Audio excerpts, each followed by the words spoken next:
Recording. We got it. I mean, do you guys watch the video?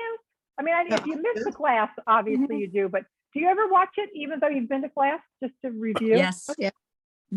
Okay, good. It's just good to know that it's helpful. Anyway, okay. So we got a full day. I'm very excited to get started. We're revisiting our landscape, and let me just get our head back in the game. Okay. So I'm gonna get this. Okay, 1 second. Share screen.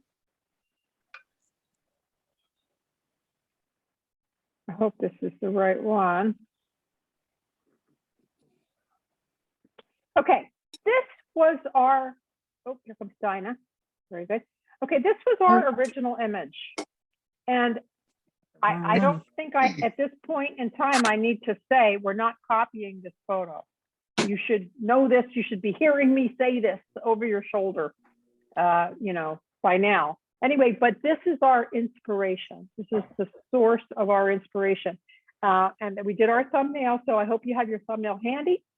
And one of the things, we last week, we went over quite a few things, how we want to use line, a little color mixing, forget where my list is here. Anyway, we went over some things, and this week our emphasis is going to be on hard and soft edges, and also sort of selective intensity, which is kind of the same thing. So if you have a soft area, like this background can be very, very soft, and then you have some intensity here at the core of the trees, and perhaps in the foreground. And if I go to my thumbnail, you can see this even a little clearer. So I have the line around the trees. I have very specific information and hard edges here. Do you see that? Whereas the back, just by virtue of how I drew it, I am suggesting to myself. We're just seeing the image, Amy. We're not seeing your Not seeing thumbnail. the thumbnail, right? Oh, shoot. Okay, hold on a second. What's going on? Hold on. Thank you for telling me that. Thumbnail? Yeah. Yes. Oh, okay, good. All right, let me I just, can't find mine. that's the image, right? No, yeah. Thumbnail? Yeah. Okay, just want to make sure. Okay, anyway, if you look at the thumbnail, Excuse- I have my hard edges. So my trees are very distinct shape and intense. And then back here, just by my scribbly lines, I'm kind of suggesting that I want this part to be soft, right? Soft and less contrast. And then here, look, contrast, intensity in some of these weeds. And like, I don't care about the weeds or the grass, but it's about composition. It's about having the eye up here and jump up to the tree, Applesauce. and then maybe jump over here. There's a triangle that's pointing us back to the main event.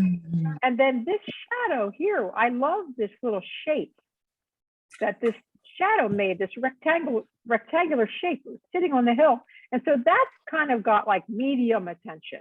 It's got a little bit of a hard edge, but down here it's soft. You see that?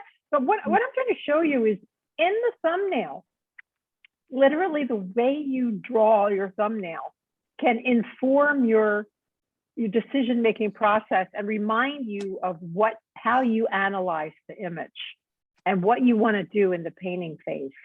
So the thumbnail can be super powerful, just in terms of the power of suggestion. So hold on a second, I'm going to mute everybody. We've got a bunch of ambient noise. Mute all. Okay. Back to the screen share. Okay, so just getting our head back in the game, okay?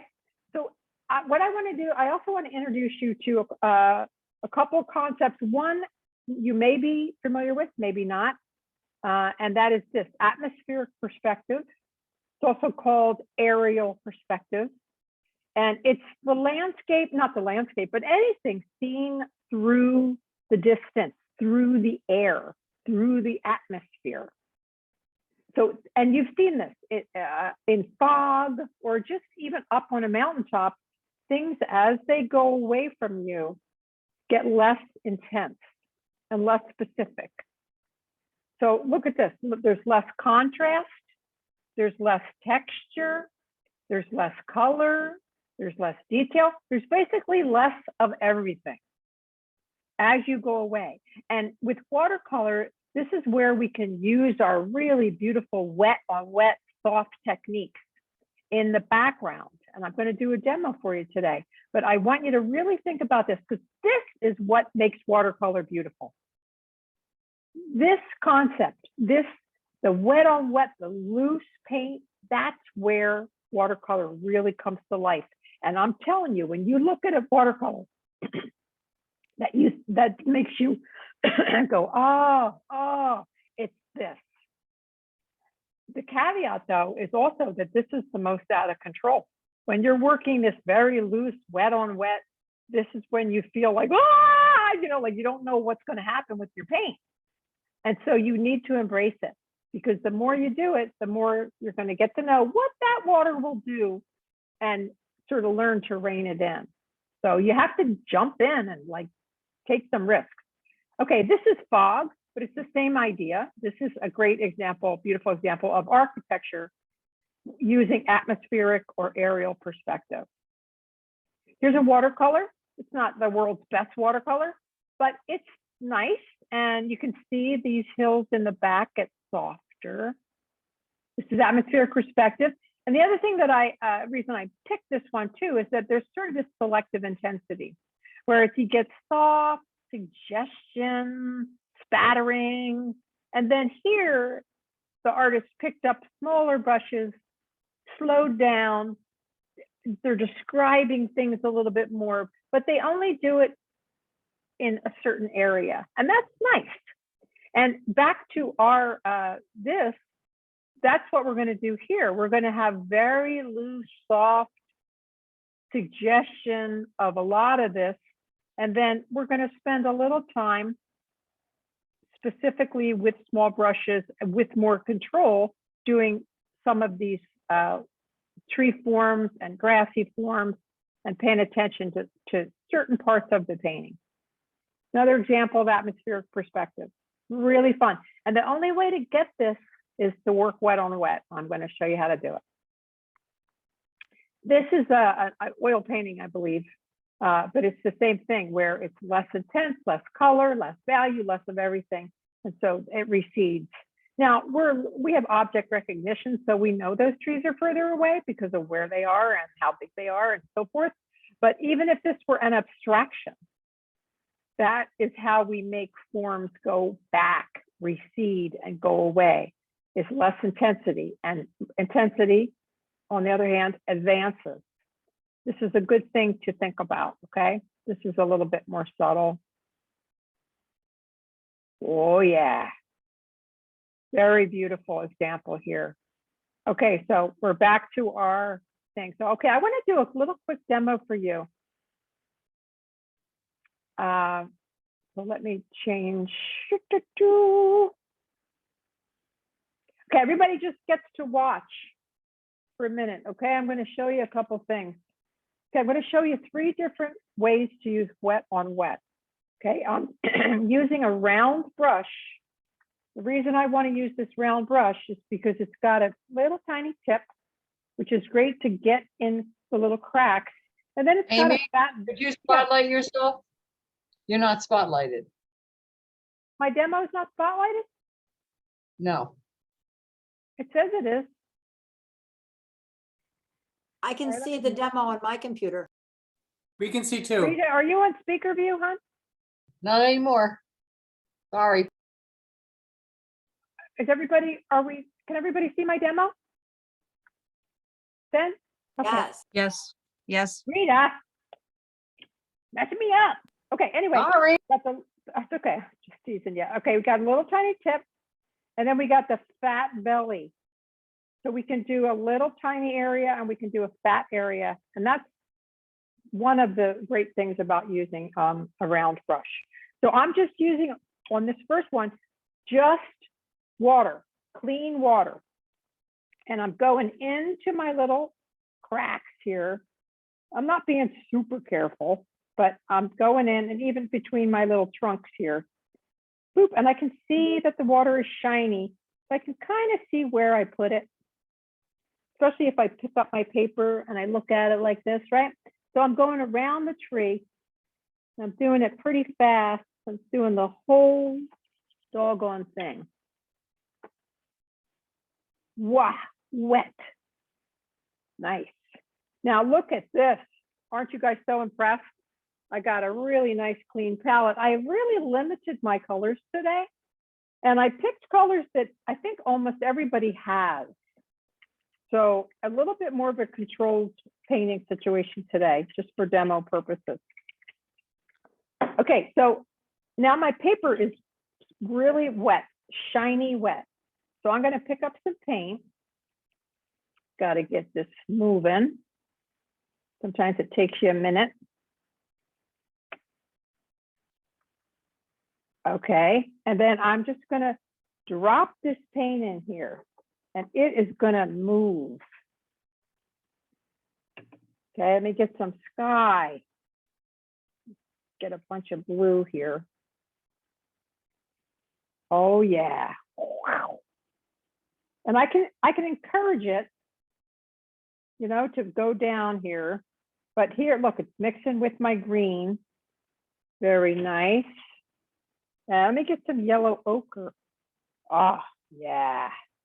Okay, all my colors are mixing. And I want to show you something which is really kind of cool about this. This paint, you see it running? This paint will not go in the dry area unless I really make it do it.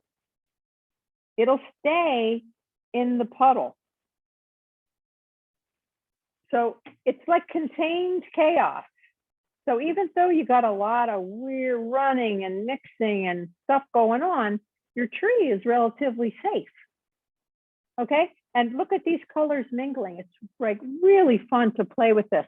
And it looks pretty intense, but it'll dry a lot lighter. So sometimes you do this wet on wet and you get a whole bunch of stuff going on and then you think, oh, it's like too much, but then it dries and it's like, what happened to it? So be bold, okay? And it's puddling, my paper's buckling, and you know, maybe I need to sponge it off, but right now I'm just gonna let it be. And I can add some more paint, some more intensity here, okay? But look at this fun color mixing. And when you're working in this way too, you want colors next to each other that you don't mind them mixing. So a green and a yellow are very close together because green has yellow in it and it also has blue in it. So blue and green and yellow are very happily mixed. If you had a red and a green, you might be in trouble where they mingle. So that's something to think about, okay? Anyway, so there's the first technique. Second technique, okay, I'm gonna do this very quickly. Going in my cracks.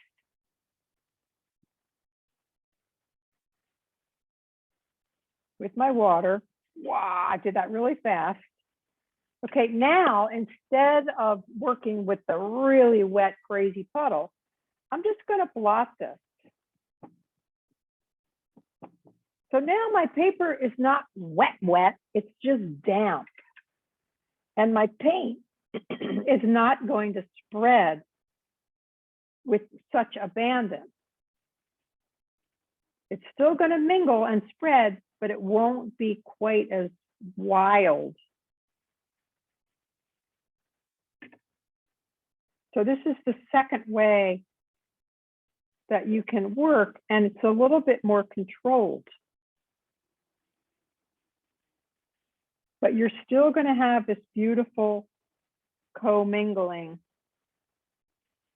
of your colors. They don't look that much different, but trust me, this one's pretty wild with all that loose paint. And this one's more of a soft color. And again, look at your tissue. I talked about this with somebody, I think it was Pam Manning the other day, and she was saying, when I tissue off my paint, it takes up too much paint. And I said, you just gotta wait a little longer. If you put your paint on and right away pick it up, you're gonna get really, really light. If you wait just a minute, you'll be able to take less off. So you'll get used to these things as you go along, okay? So there's the second one. And the third one is pretty simple. It's basically, instead of putting water down, I'm gonna put paint. So I'm gonna actually use color as my base. This is on dry paper, but now I'm just using my paint. Excuse me, my color as my basis. But again, you can see how I'm really working with some kind of abandon. And these colors are just mingling as I go. And it's really beautiful. It's so much fun to let yourself work in this very soft way. Now let me show you this. I did this yesterday. And here's some that have dried. So these are totally dry. And you can see they're a lot, well, I guess not that much, but they're more muted. So as your colors dry, it's going to get lighter. So don't be afraid to experiment with this kind of wet on wet. It'll dry and it'll be so much fun to just do the second layer on. So any questions about that? Again, you can do very, very wet. It just partly depends on your paper. The better paper, the more water it'll take, right? And even the cheap paper, you put this really wet, it'll buckle. Look, I got like serious, like a dip here and a dip here. And I can deal with it. I can watch, okay, I have an intensity here, the pigment's pooling. Do I like it? I'll just let it be. But if I don't like it, I can sop it up. I can play with this while it's drying. I just watch it. Watch what it's doing, right? And then respond, right? Anyway, it'll dry a lot flatter than it is now. So even cheap paper will flatten out somewhat. But I want you to really try this wet on wet, okay, with a little bit of abandon. Okay, I want to talk to you about the color just for a second.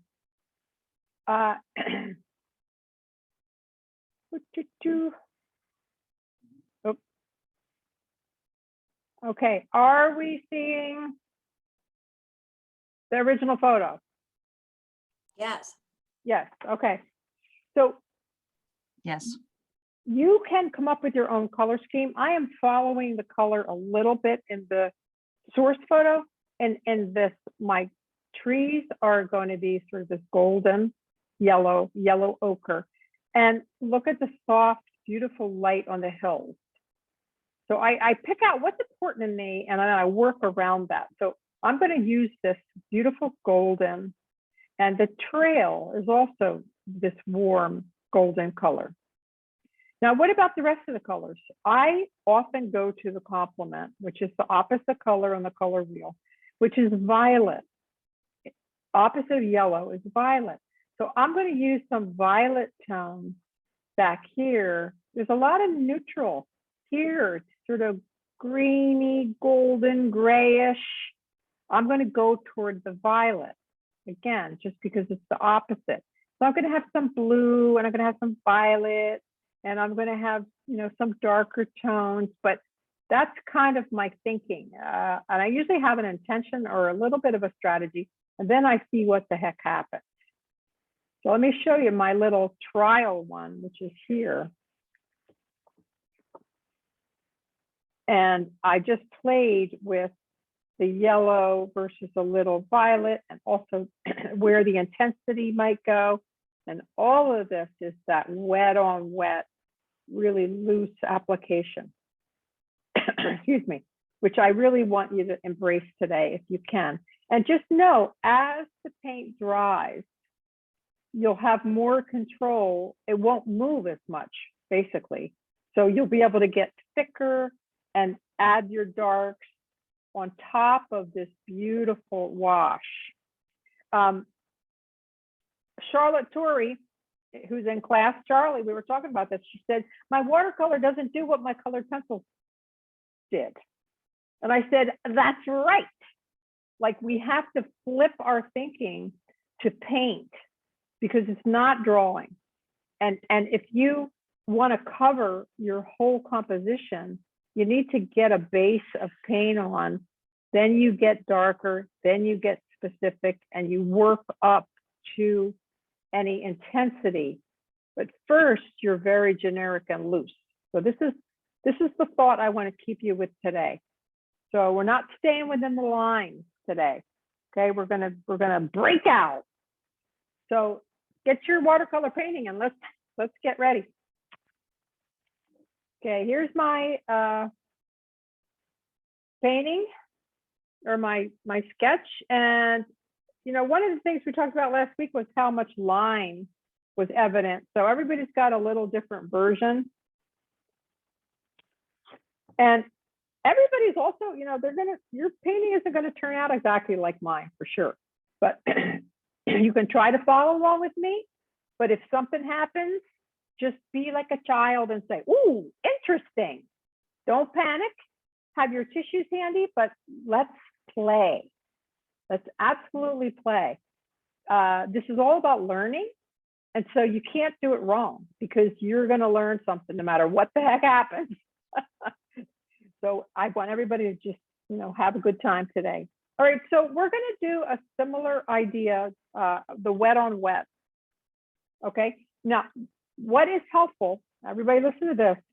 This is a pretty big sheet of paper. So if I wet the whole thing and I'm working up on my sky, right? By the time I get down here, this is going to have dried a little bit. So your drying time is something that you're mindful of. It's not a science, but it's a little bit intuitive, a lot of practice. The more you do this, the more you'll kind of, oh yeah, this is not quite dry. You can tell just by looking at the shine or how much time has passed, right? So anyway, so we're going to break this up into two sections. We're going to do the sky above my horizon line here, my hills anyway. We'll do that, and then we'll do the bottom half. Okay, so mist your colors, wake up your colors, because when you're doing a wet on wet, you got to have your paint ready because you're literally against the clock, right? So I want everybody to take a brush. It doesn't really matter which brush. I'm going to just take a medium-sized brush. And I'm just going to make some color. So I'm going to take some of my blue here. And I'm just going to make myself a nice puddle of blue so it's ready to go. See that? So I'm adding water. It's going to be pretty loose. So I've got a nice puddle of blue. Now I don't have to clean my brush too much because I'm going to go to the green. You can add a little blue to the green. Who cares, right? I have two different greens. I have a Viridian, which is a very intense green, and I have a sap green. If you have your sap green, use that because it's a little bit more neutral, which is a great place to start. If you have just Viridian, you have a really intense green like this, cut it down. So I'm going to pick up some of this intense green. I'll show you. And I'm going to add a touch of red. Oh my God, it's like, I got a new tray and it's like being weird. And have your test sheet. Put this aside. Oh yeah, much better. So I just kind of cut it down. You can see how my paint is beading up. This is one of the reasons you don't clean your tray so much because it forms sort of a skin of paint. And so your paint doesn't bead up so much. When it's new and it's plastic, it does this. It's annoying. Okay, and I'm also going to warm up some yellow ochre. Yellow ochre is my dark yellow. Just gonna make a puddle. Here we go. Wow. And I'm scraping my brush off to the side, adding a little water. So I just got some stuff kind of ready to go, okay? All right, here we go. We're going in. I'm using a big brush. Use your biggest brush. Now, I showed you how to use the round brush. I'm going to show you how to do this even with a square brush, in case you don't have a round brush. Just down here. It's the same idea. We want to keep the tree dry. So this would, I just use the edge. And then I can do the flat part. You just go around, but don't worry about it too much. Just avoid your tree. You can modify.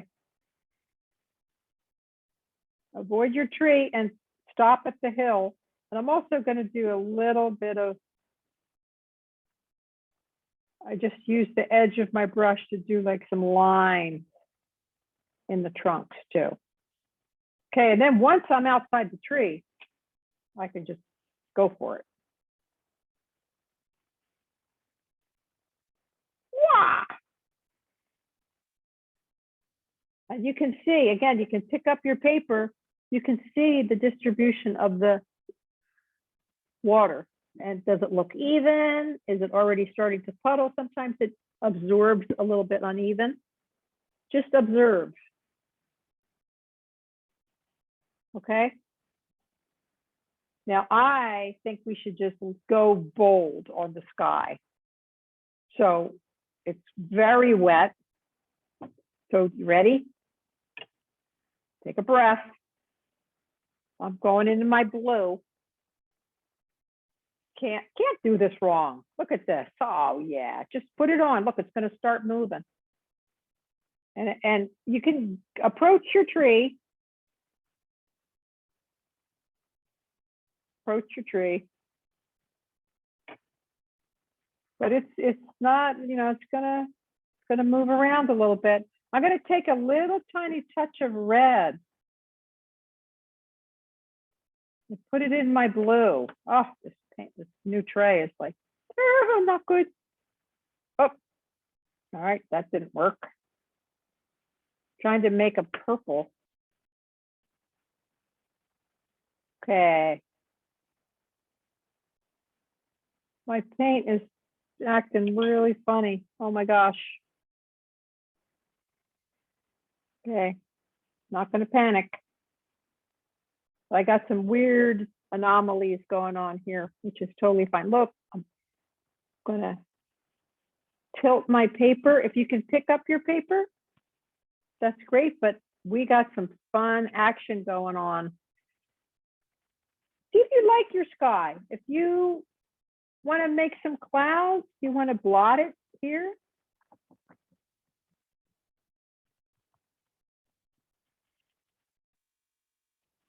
Can also just run across. So I know it's really wet, but look at what's happening. And this is some sort of weird thing happening with my paint. I don't know what's going on, but you know what?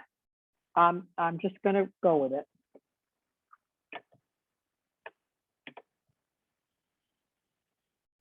It's my new tray, partly my new tray, and this paint is like being really sticky. Anyway, just gonna go with it. I'm gonna model what I'm talking about here. And I'm also I'm letting it drip. And where I don't like that drip, I just blot it. It's getting darker here. Gravity is awesome. Look, I'm going to add some little darker paint in the cracks here because I like that edge. So just adding some paint. See, it's not going to go into my tree, which is very nice.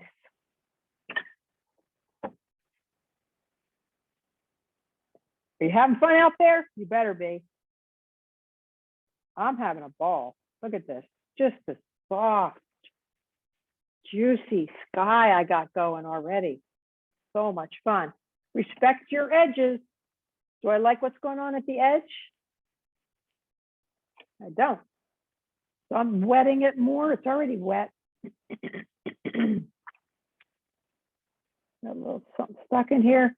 I'm going to go all the way off today, which I don't usually do. Go all the way to the edge. Then I can also, sometimes I just soften those edges.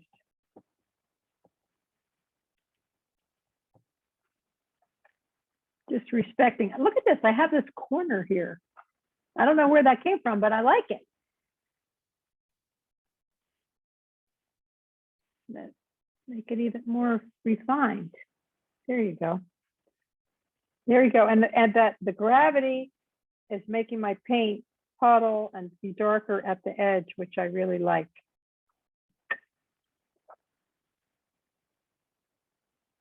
Hey, Lou.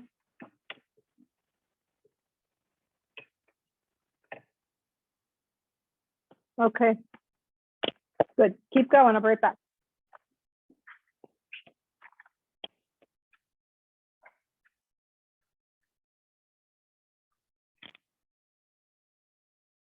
And at any time, you can take your tissue, blot, and have a lot more control over what's going on. Up to you. Take a dry brush. You can suck up some of that paint.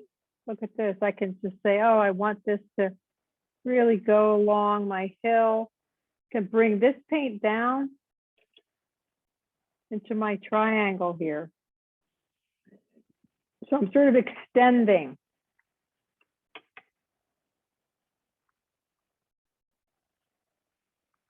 And that's good. And I just want to throw this out.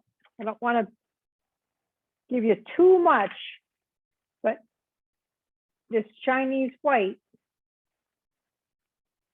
have it handy using clean water, but this beautiful white, while the paint is wet,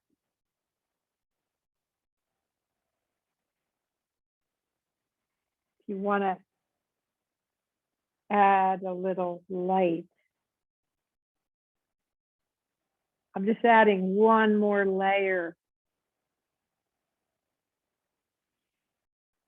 between the dark edge of the landscape and the sky. And I'm doing that with my Chinese white. It's practically the same as blotting it out with your tissue, but it's that variation. Do you like what you have? Do you like your variation? I do.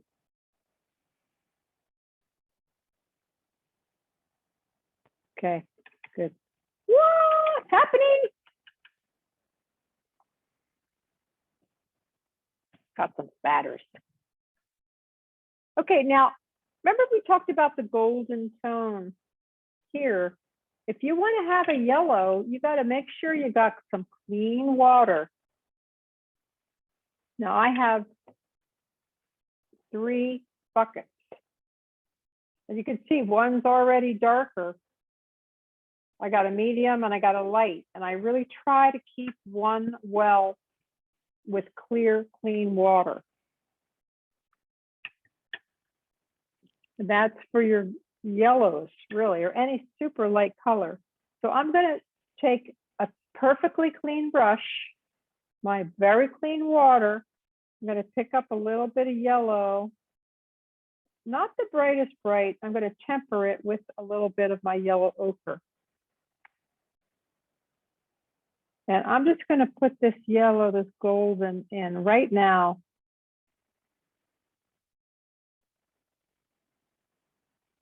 Just so that it's there. And I'm going to soften the edges. I'm going to blot it a little. And I just want that golden tone to stay there. And you know what, while I'm at it, I'm going to put a little bit in the tree. I am not going to touch my sky. If I touch my sky, it's going to be green, right? Yellow and blue make green. So I'm going to stay inside the tree. But I'm just going to add some of those golden tones. And let that dry, let it dry. That'll play in later when I do darker tones around it. But I just threw down a little yellow, clean yellow, didn't touch the sky. And if you want to put some down here too, while it's on your brush, go for it. Why not?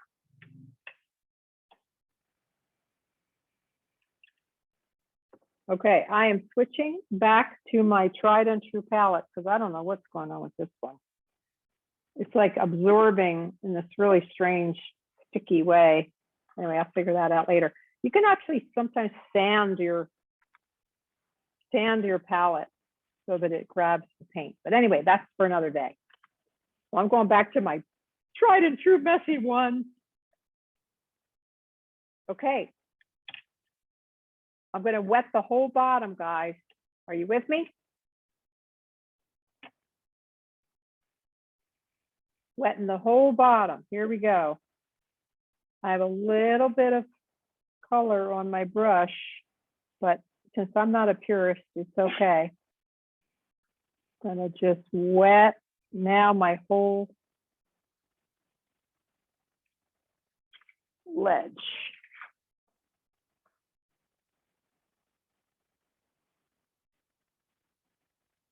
Going right to the edge. Now I'm going to do a similar thing, okay? But I want to make a nice violet now that I have a palette that's going to cooperate with me. So this might take a minute. You want red and blue, or you can use an existing purple. I have an existing purple here. It's a little bit reddish, and I want this to be more blue. So I'm just going to take a little time. Oops, click it. Now I have a purple here, but it's a very reddish purple. So I'm going to keep getting some more blue. Adding blue. Part of it depends on which pigment is stronger. And that has to do with the nature of the pigment as well as the brand. Some brands are stronger. So here's a purple. Got a purple. Oh, still kind of reddish. So I'm just going to keep adding blue. I'm going to be patient. Nope. Oh, yeah. It's getting bluer. This is good. Okay, and I got a puddle here. What do I want to do about it? Just going to pick up the excess. I'm going to put a little purple in that triangle. Okay, I want to put purple next to my yellow.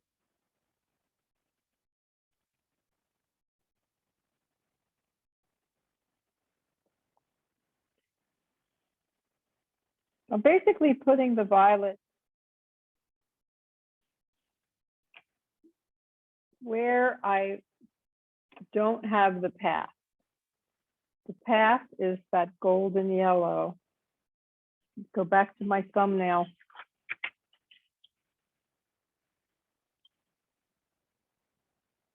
Oh yeah, I'm making a big mess. I hope you are too.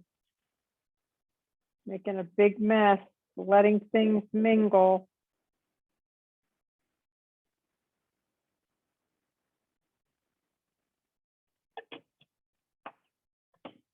Okay, I'm going in with my tissue because I don't want this to be so dark.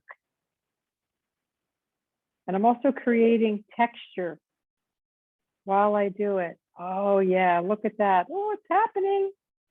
My soft hills. So this color is very soft, but this one is keeping that sort of squarish shape. And this is just light coming in. You can just take water too, and you got some paint already, just push it around. So you got color everywhere. Color everywhere, it's nice and wet. Oh yeah, it's happening. That looks good.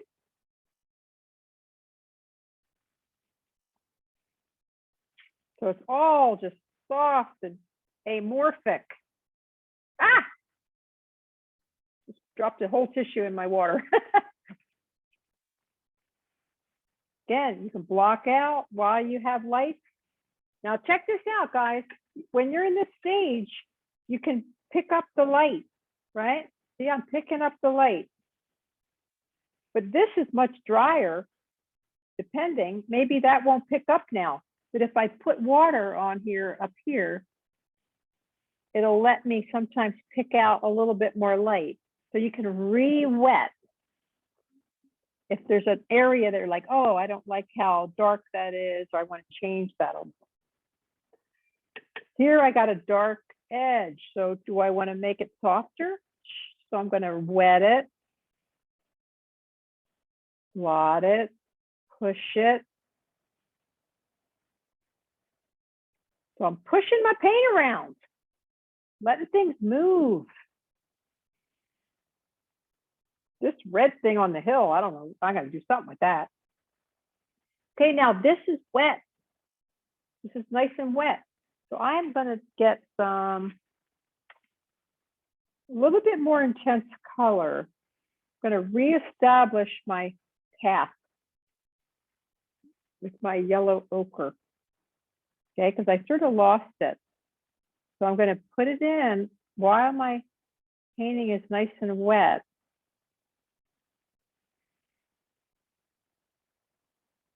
So the edges are going to be softer. But look at that, I just reintroduced my path. Okay. And now I'm going to take another color. I'm going to mix, take my violet.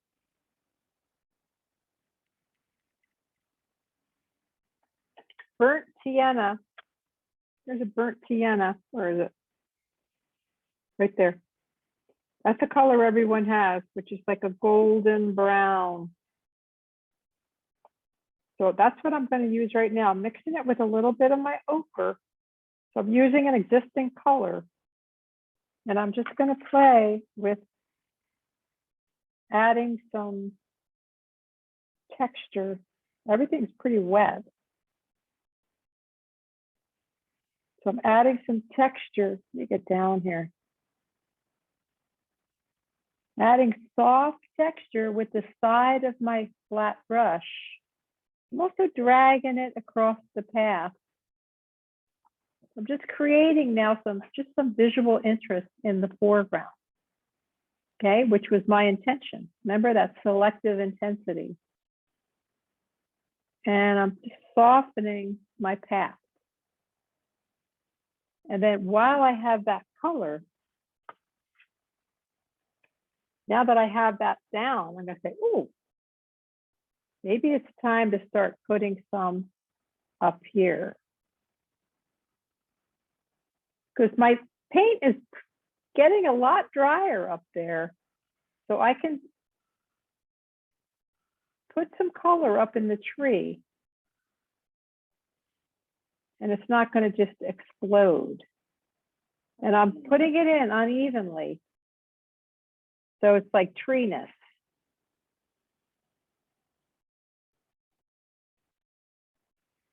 Just starting to build up some texture. And I've got that beautiful lemon yellow sitting there.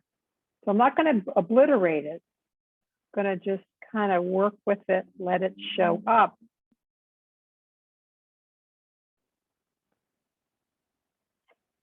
Oh yeah, it's good.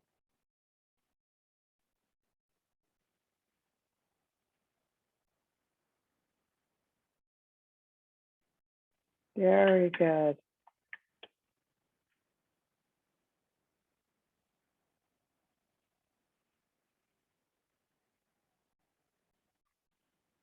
And I love taking this idea, especially with plants, taking a little bit of the color and just like letting it be in the sky. Because plants, they don't stop at their border, you know, they're always kind of shedding. That's the way I think of them. So they're a solid shape, but then along the edges, I play with what's happening. Yeah, continuing to build up. So this is all still pretty medium. That's my darkest tone, is at the base of that tree, right? I'm going to pick up a little bit more purple. I had my purple over here, right? Oh yeah, look, I'm adding. I'm just dropping it. It's wet, so it's still spreading that wet on wet. Just going to see what it does. Put a little inside the tree. Just see what it does. If I don't like it, I could just get rid of it, right? But I'm just gonna, still a little wet over here. So how nice, right? Just drop it in. Just a tiny little bit and let it spread out and see what happens. And you also, it's like a little test to see how wet things are and how fast things are gonna move. And I gotta put a little bit down here because that was my plan. It's pretty wet, but I'm just seeing what happens. Now I have that selective intensity up at the tree, down in the foreground. Maybe I'll put some over here. All right, keep going. I have to let this little doggie out. She's growling. I don't know if you can hear her. She's sitting right next to me. I'll be back in 30 seconds. Come on. Come on, let's go. Come on.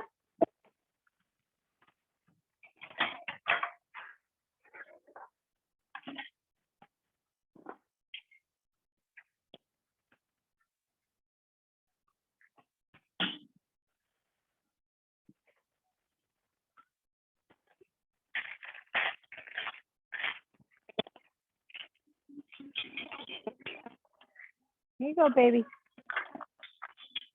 You good girl.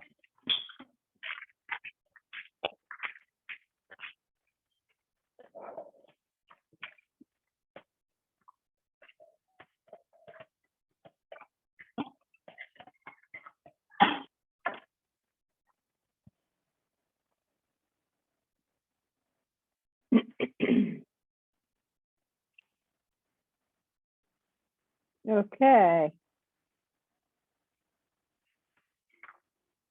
All right, again, I'm going back to my thumbnail.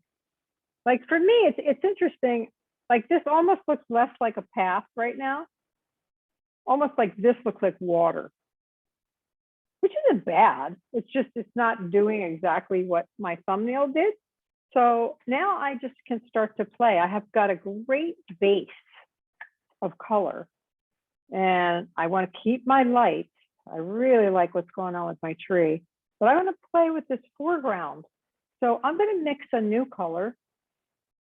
I'm going to add a little bit more green. Just as an additional color, because I don't really have any green in here.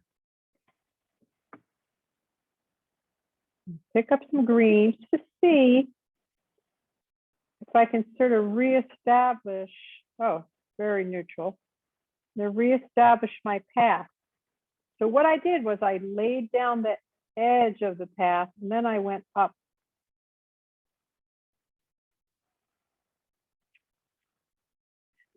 This is where a square brush really is nice. To just go a nice little spiky line.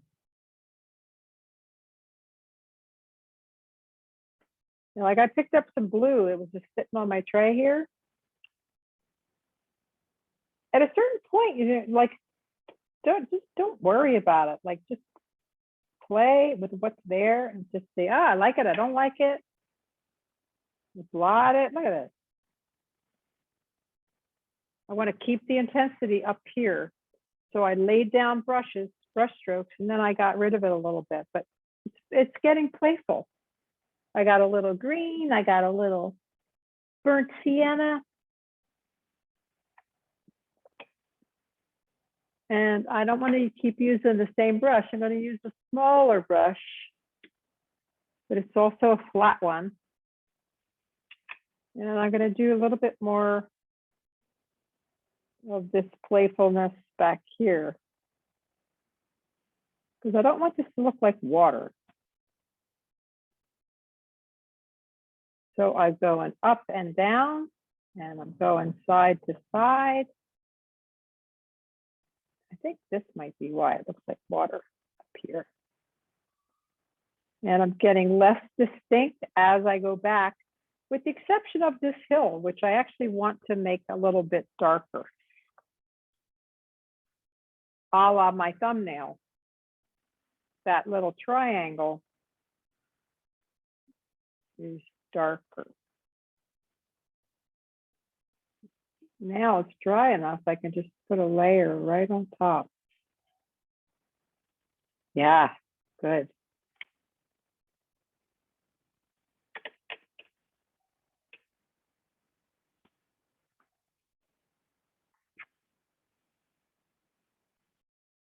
Okay, and I think I just realized my hill has like another line here.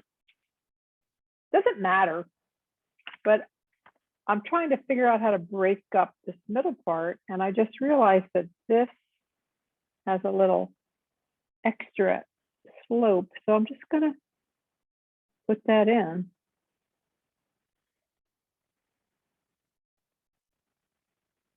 Oh, nice.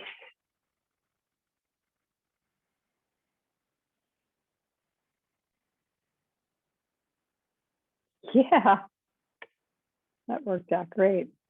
And I can do a little bit more here too, just running that line. I'm starting to layer. And my tree too, it's got some real puddling going on. So I'm gonna move that paint while I can. Just distribute it. I pick up a little of the dark, I put it over here.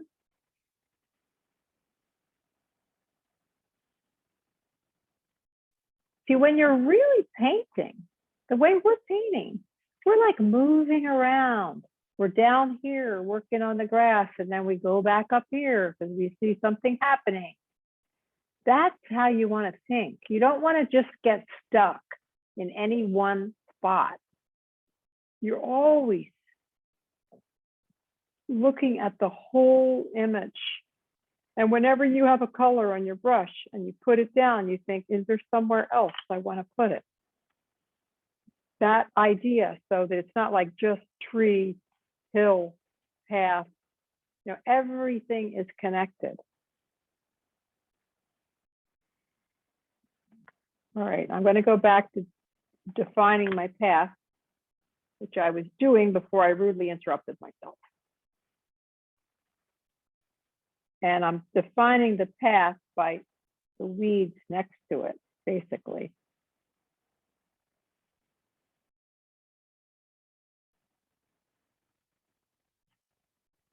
Yeah.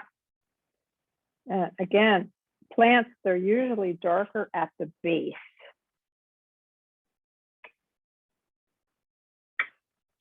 So here, if I want to define this, I'm going to go to the base. Good. Go to the base. Good. Definitely happening.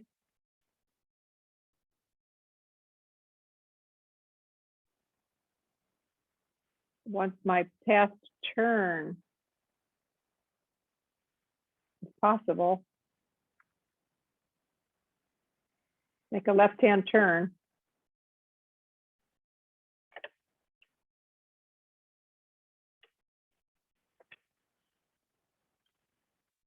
Okay, good, good, good. Now, in my thumbnail, the entire tree is darker. You see that? So I have a decision to make. I can either darken my tree, or I can say, I like this light. I like that golden yellow light.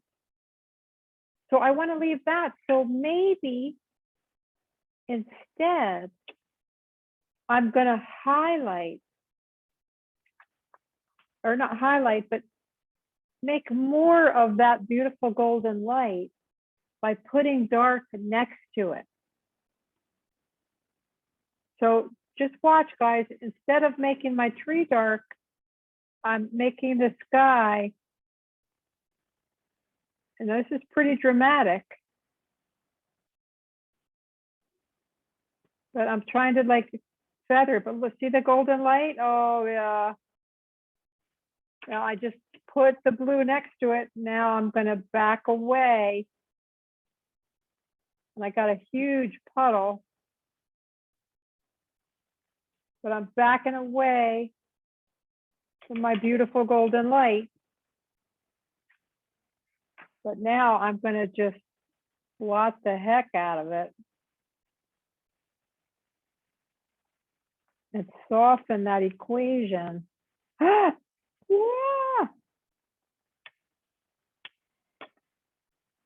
I'm gonna continue to just take it away, take it away. So I'm making that edge darker, but I'm trying to make it subtle. So I'm actually holding up my paper.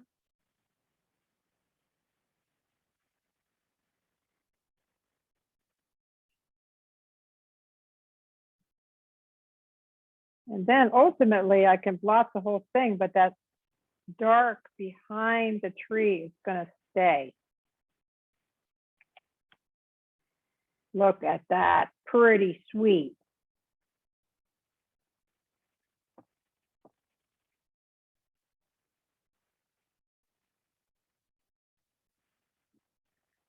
And again, I got a little bit of a hard edge here on that tree, which I think is kind of nice, but if I want to soften it, I could take a round brush. I could take my Chinese white. I could take a little bit of yellow, so it's not just totally white. And I could like soften this.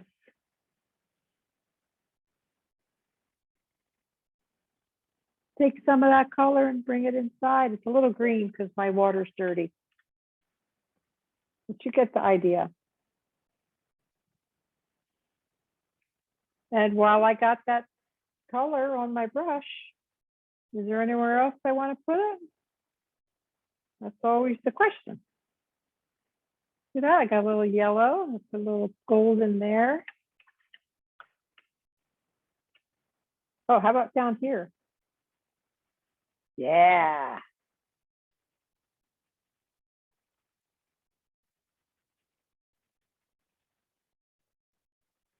And that's kind of a little stark. So I'm messing it up. Look at this, I'm just messing it up.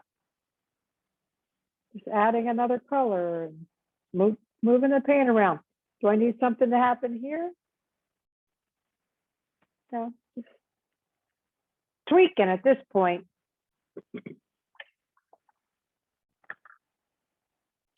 Okay, I'm going to get in close. I want to show you. Like I have this situation here. Do I care? There's like a little puddle, little bloom, so to speak. Do I care? I don't know that I do. But if I do, I can try wetting it and blotting it. And you're going to end up with something else. You know, you can't totally just erase it, but you can soften the edges, the effect of it if you want. Now this red here is a mistake.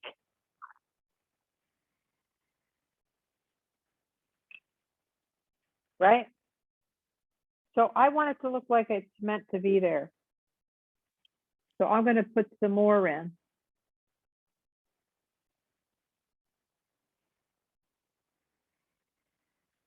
So now we got some other kind of red thing going on. I don't know what it is. But now, right? Now it looks like it's supposed to be there. I just added some more.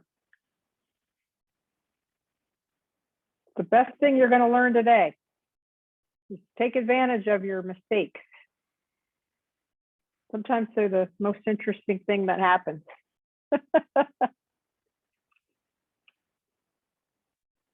Got a bunch of, I don't know about this over here, but whatever. Yeah.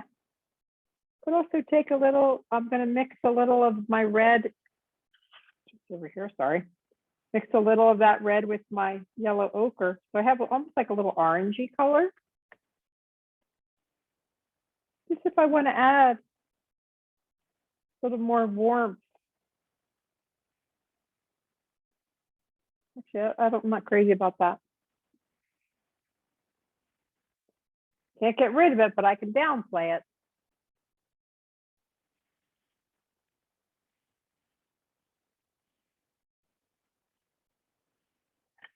Okay, oh yeah, this is good.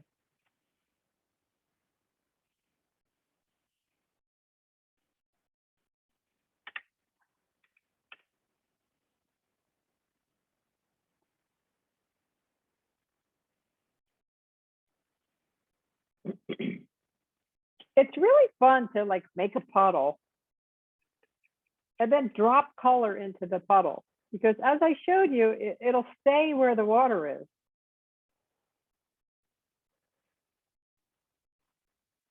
Now I can make this darker in here if I want to.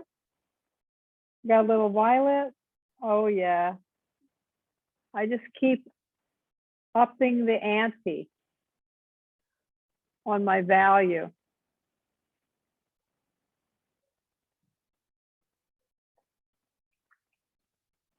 As it dries, you know, I'm doing another layer. I'm not quite waiting for it to dry completely, but you can. And just drop in some darker tones. Increase the contrast.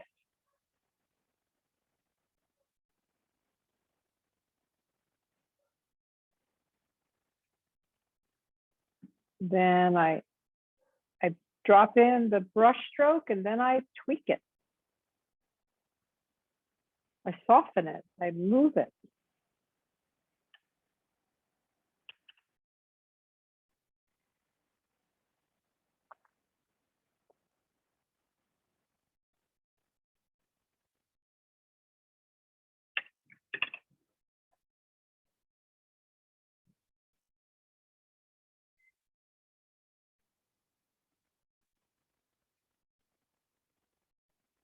So proud of you guys. I can't see what you're doing, but I'm sure it's glorious.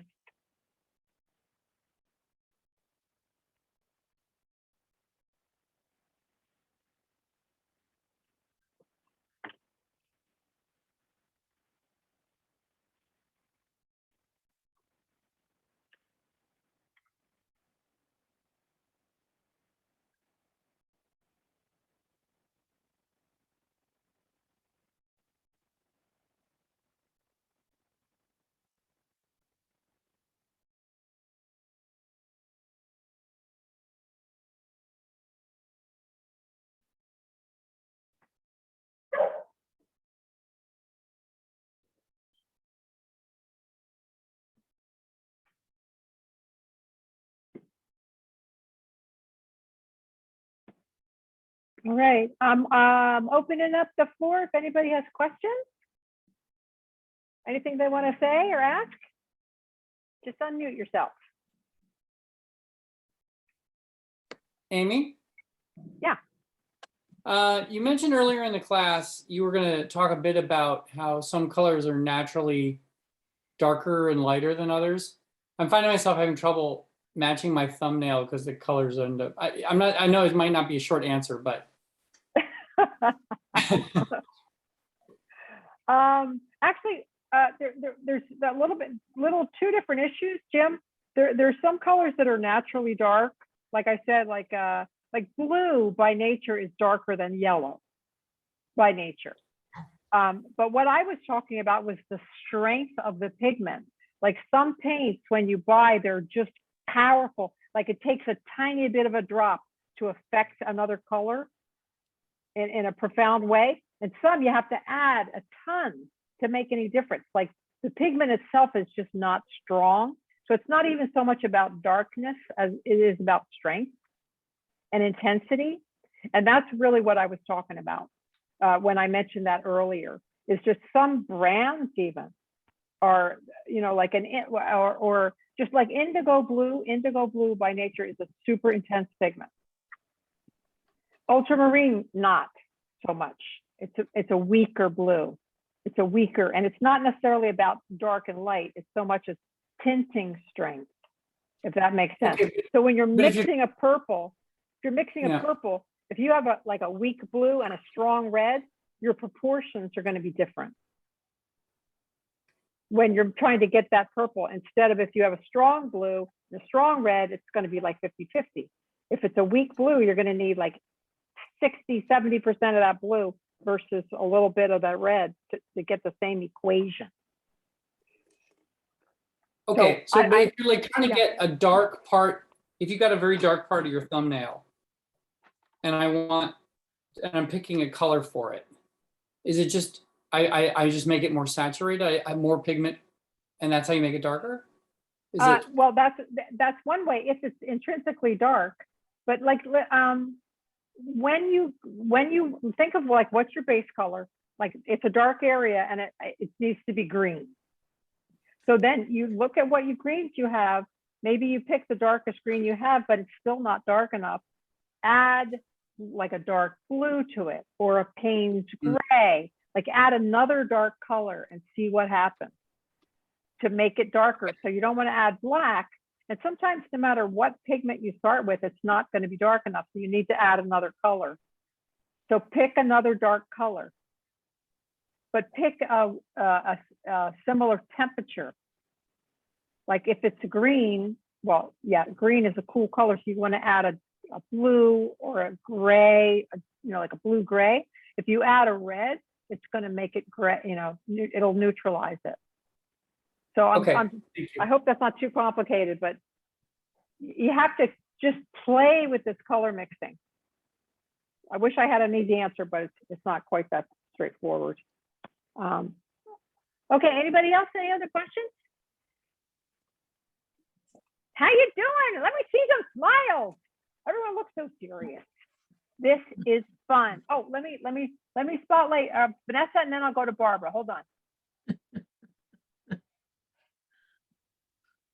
Thanks, Vanessa. Beautiful. Oh, wow. Thank you. Yeah, I'm really pleased with it. You should be. That looks fabulous.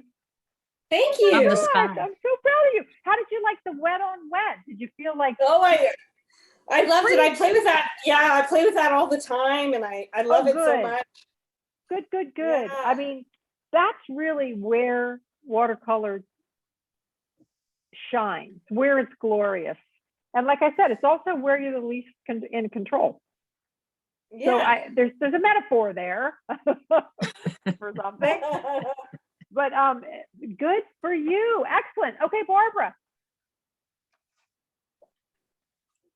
Let me go find her. Let me see. Is she in the spotlight? Oh, You see yeah. it? Oh, yes. nice, Barbara. Very nice. Where's your light? Which side is your light coming from, Barbara, on your tree? Um, That way? Okay. Okay. I think in think- your next layer, I want you to add a little darker tones in the dark side of the tree. okay. Okay. Just increase the contrast just a little bit, like 5%. And it looks Anyway. opposite. In the camera, it looks opposite than it does me looking at it. Yeah, it's like a brain teaser. Yeah. It looks great though. It really does. Fabulous. Anybody else want to show? I'm so proud of you. Wow. Yowzer. All right, I Jim have Davies. one. All right, hold on. You're up I next. want to show mine. Okay. Where'd Ooh, Jim's go? So confused. Oh my I gosh. feel like his looks like it's something by Gustav Klimt. I was going to say Edvard Munch. Oh, I said that too when you Edvard, first Edvard made Munch, it. The Scream. No, it's really stylistic. It's beautiful. Yeah, it's very interesting, very unique and very interesting.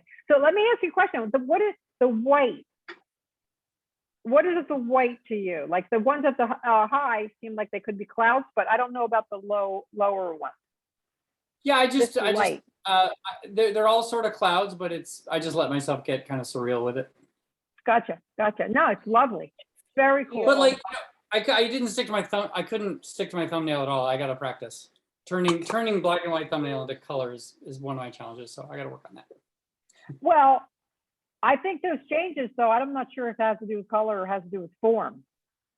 I mean, I'd have to look at your thumbnail, but you went somewhere else just with everything, looks like, which I Okay, I'll salute. post it and see. Anyway, good job. Really good. Nancy Filsinger, where you at? Let's see it. You want to see it? Well, Just I thought don't you were look going at to hold it my, up.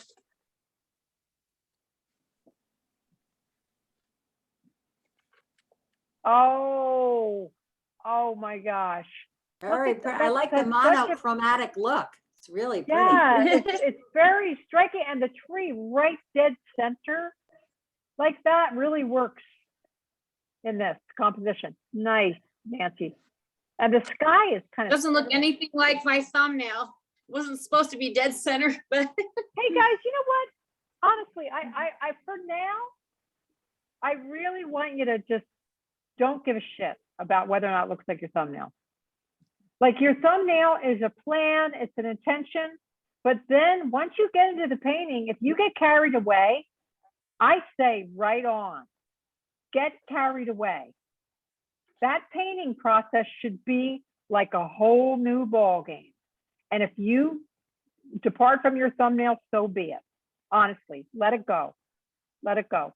But the thumbnail did inform what you ended up doing. You know, even if you don't realize it, it absolutely informed what you ended up doing. But sometimes you just like end up going someplace new. More power to you. Okay, anybody else? Janet?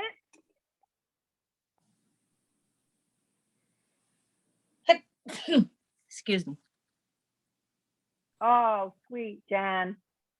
You got the sort of the tree in the middle, solitary landscape. I love it. Reminds me of like the Shawshank Redemption tree. You know, down at the end of the field. Like it's striking. Very nice, Janet. And nice purple hills in the background, and we can't hear a word you're saying. I think I want the tree to be taller. Okay, But how you gonna do that? I like the path. I like my path, and I like the path better than the tree. But anyway, I like it your was tree. fun doing this. Totally I fun. like your tree. But here's the deal, and this is for everyone. If you want your tree to be taller, you still have a little headroom. You're just gonna need to mix a Chinese white and yellow and make it opaque and add to that tree. You can absolutely do it. But here's the deal. When you add on top of the tree, take some of that and put it down low too. So it doesn't look like an obvious addition. You incorporate it into the existing form, Mm. right? Okay, Okay, good. I'll try. Okay, Amy. Do or do not do, there is no try, says Yoda. Rita, you did that. You did the dark sky next to the light part of the tree. Very nice. Your light on your hill is beautiful. Thanks. Absolutely beautiful. Nice job. Yeah, I'm so proud of everybody.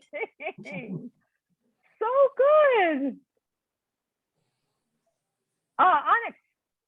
Can I show mine? Yeah, Sharon, Oh, you're next. funny. There we go. You're next, Sharon. Okay, Let's see.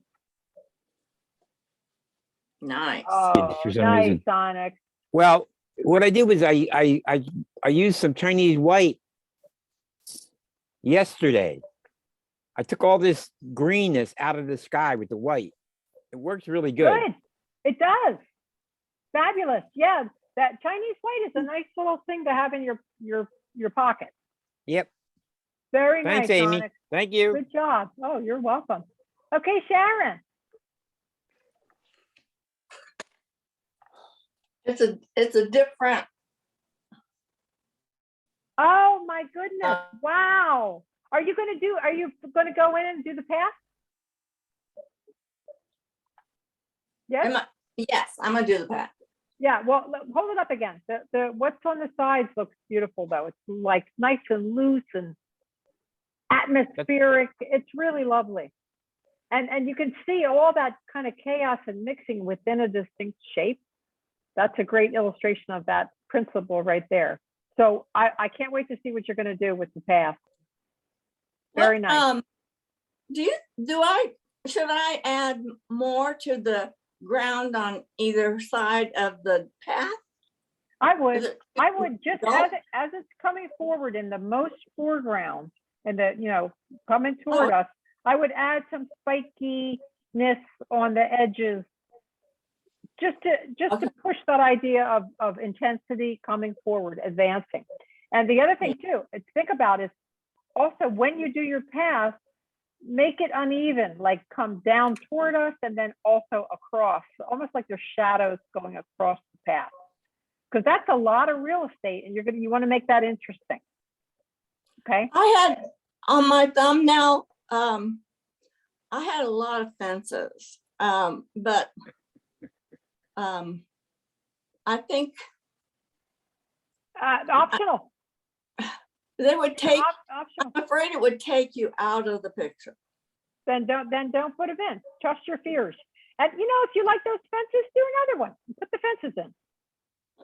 The second one. I mean, not every painting has everything, which is great. So sometimes we have to sacrifice our fences at the altar of the current piece.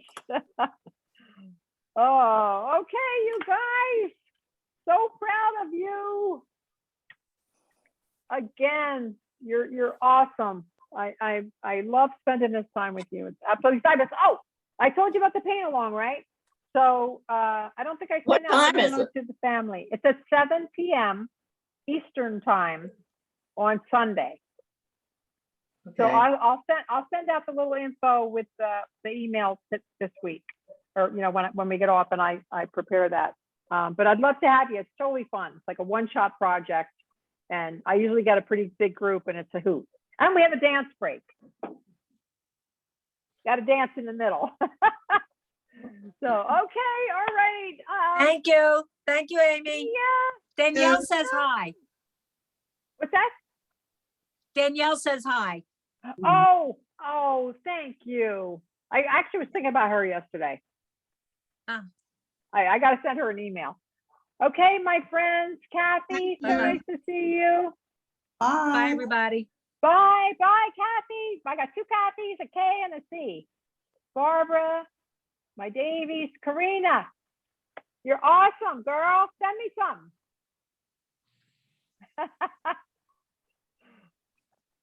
Okay, all right, Pam, thanks for getting up with me. Charlotte, mwah, you did it. Can I see? All right, I can't hear you though. Oh my gosh. Wait, what? I'm trying to get her. can't see it. Hold on. There we go. Oh, Wow.